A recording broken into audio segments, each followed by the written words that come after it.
Welcome back to the channel, where we explore the complexities of the British monarchy, the victories, the struggles, and the immense pressures shouldered by those who serve the crown.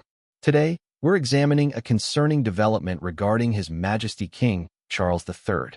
Reports indicate that the king's physicians have issued critical health advisories, with sources revealing troubling signs of strain. The metaphorical weight of the crown has become an all-too-real physical burden for Charles, intensified by consecutive family crises emerging precisely as he battles a serious health condition. Before we explore the medical findings and their implications, if you value these comprehensive royal updates, please like and subscribe to stay informed about the House of Windsor. We have noticed that 98% of you are watching without subscribing. Please subscribe to the channel now. King Charles's reign has been marked by unexpected trials. Prince Harry's departure from royal duties created visible fractures in the family foundation, while Prince Andrew's continuing controversies have generated relentless institutional challenges.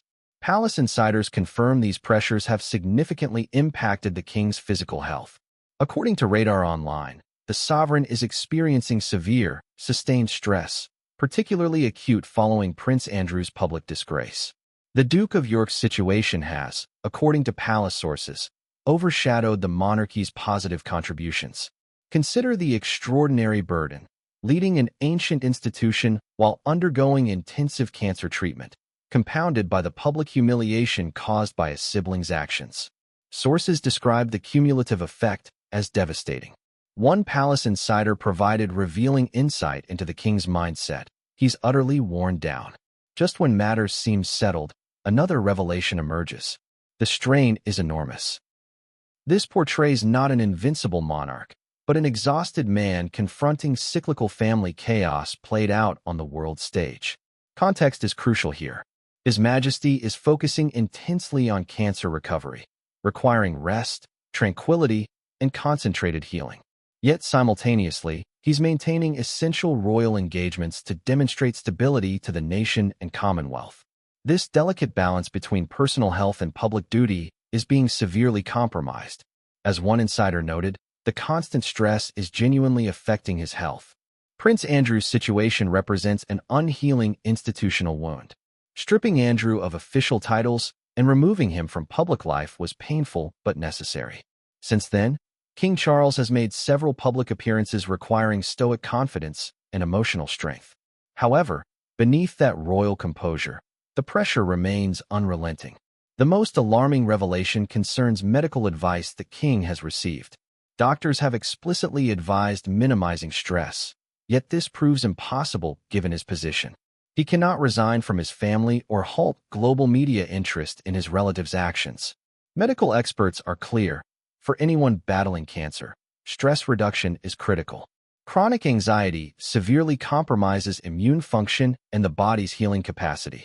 The king's loved ones and personal staff fear that perpetual scrutiny and emotional distress could seriously impede his recovery. This carries almost Shakespearean tragedy, a sovereign fighting a life-altering disease while watching his family seemingly disintegrate. The combination of personal illness and institutional turmoil has reportedly left the king devastated. This stress transcends institutional image. It's deeply personal.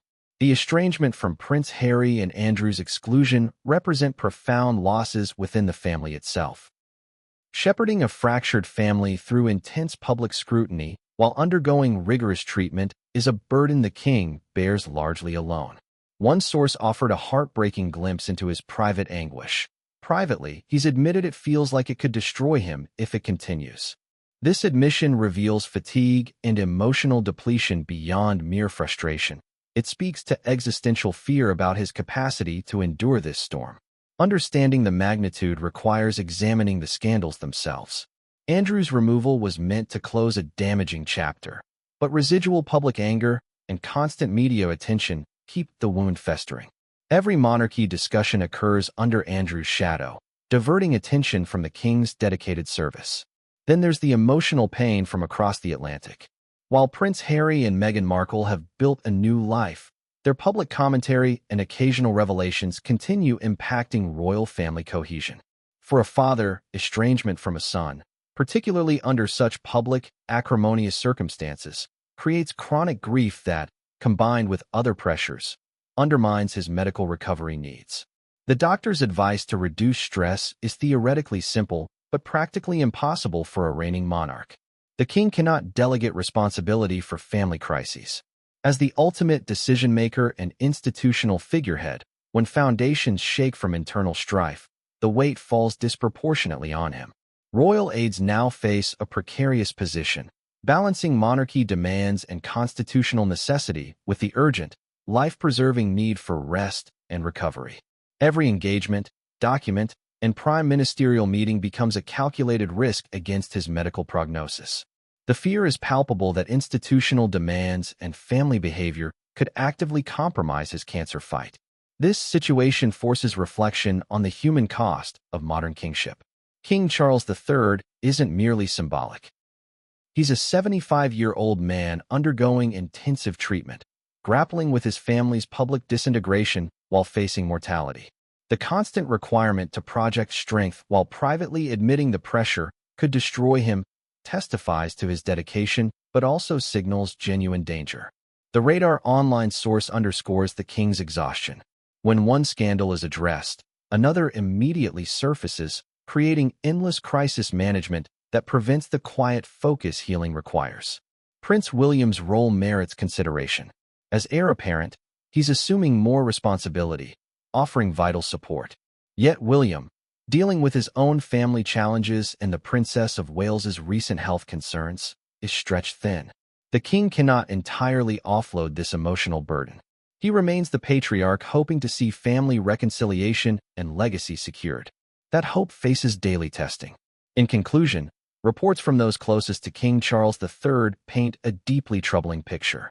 Urgent medical advice to minimize stress stands in agonizing opposition to reality. A monarch simultaneously battling family crises, Andrew's ongoing shadow, and Harry's departure heartbreak, while recovering from cancer. Personal staff understandably fear that constant, debilitating scrutiny and emotional turmoil could seriously impede his recovery. This starkly reminds us of the immense personal sacrifices required of crown servants, especially when personal tragedy intersects public duty. What are your thoughts on this unprecedented period? Can the king successfully insulate himself from these crises to prioritize health? Or is modern monarchy fundamentally incompatible with recovery's required peace? Share your respectful insights in the comments below.